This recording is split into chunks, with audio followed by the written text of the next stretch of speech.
आज हम स्टैंडर्ड 8 के सेकंड चैप्टर की शुरुआत करने जा रहे हैं।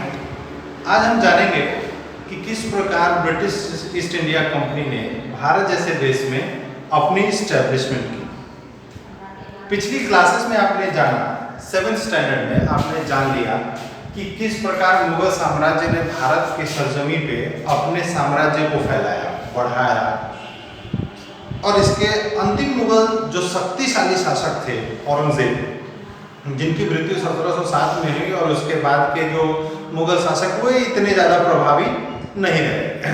प्रभावी कहने का सेंस है कि जैसे ही इनकी औरंगजेब की 1707 में मृत्यु हुई, उसके बाद अलग अलग साम्राज्य के राजा, नवाब, सूबेदार अपने आप को स्वतंत्र और उस क्षेत्र का शासक घोषित करते चले गए, और दोबारा मुगलिया शासक इसको कैप्चर नहीं कर पाए, इसीलिए वो वीकर सेक्शन में रखे गए। जो भारत के अखंडित कह सकते हैं कि जो बिना बंटवारे के इकट्ठा पूरा भारत जो था, वो एक औरंगजेब के 1707 उनके रेन तक, उनके साम्राज्य तक ये स्थापित रहा। उनकी मृत्यु के दौरान ही वो वक्त था जब अंग्रेज भारत आ चुके थे। अब उन्होंने किस प्रकार अंग्रेजों ने, एक व्यापारिक कंपनी ने यहाँ आने के बाद राजनीति में बढ़ चढ़कर हिस्सा लेना शुरू कर दिया, इसके बारे में हम जानेंगे। थोड़ी सी हिस्ट्री जान लेते हैं कि ये हुआ कैसे और किस वजह से ऐसा हुआ। यूरोप एक महादेश है, जैसे एशिया महादेश में एक छोटा सा देश है भारत, और इसमें पाकिस्तान और अलग अलग देश हैं, वैसे यूरोप एक महादेश है। और यहाँ भारत से जाने वाली चीज़ें जैसे सिल्क, यहाँ के मसाले और रेशम के कपड़े उन क्षेत्रों में बहुत ज़्यादा प्रचलित थे।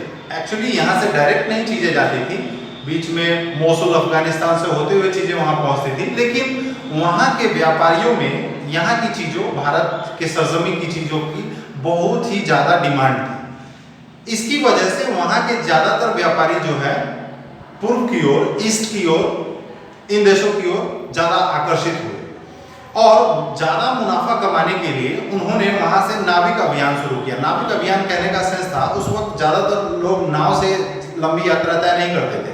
ये बड़ा ही खतरनाक काम होता था कि जिस रास्ते को हम जानते नहीं, समुद्र में क्या हो, बिना जाने पहचाने कितना टाइम लगे, लोग निकल जाते थे।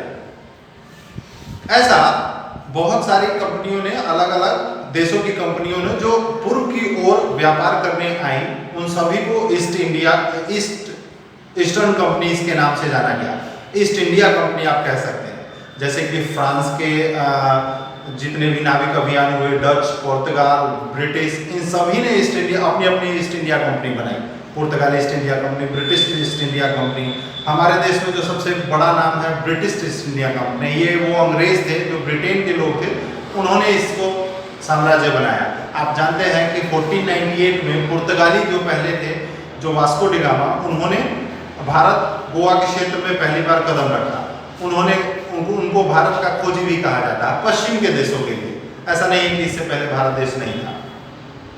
तो इन्हीं को जानते हैं। Formation of east India company, आपने जाना कि किस प्रकार से ईस्ट इंडिया कंपनी की फॉर्मेशन हुई। सभी देशों के, डच, पुर्तगाल, फ्रांस, ब्रिटेन, इन सभी ने भारत के सरजमी पे व्यापार करने की इच्छा जाहिर की, क्योंकि यहाँ की चीज़ों की डिमांड थी, तो वहाँ से चीज़ें ले जाके और वहाँ व्यापार करते थे।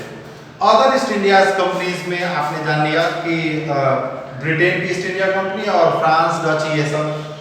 राइवलरी अमंग यूरोपियंस, अब यूरोप की जो ये अलग अलग देश थी, फ्रांस, डच, पुर्तगाली, ब्रिटेन, इनका आपस में बड़ा प्रतिस्पर्धा, कंपटीशन बढ़ गया, क्योंकि चीज़ें अब यहाँ से उतनी ही थी जो लेके जाते, लेकिन वहाँ शेयर करने वाले बहुत हो गए, तो ऑब्वियस सी बात है कि प्रॉफिट कम हो जाएगा।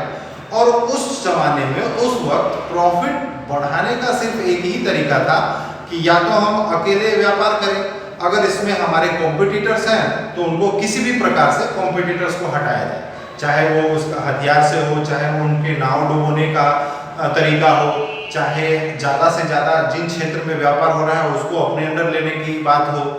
तो ये राजनीतिक और इस तरीके से हथियार बंद आप रास्ते में जा रहे हैं, अगर फ्रांस का नाव अगर भारत से कुछ व्यापार की चीज़ें लेके जा रहा है तो उसको वहीं डुबो दिया जाए या उनको लूट लिया जाए।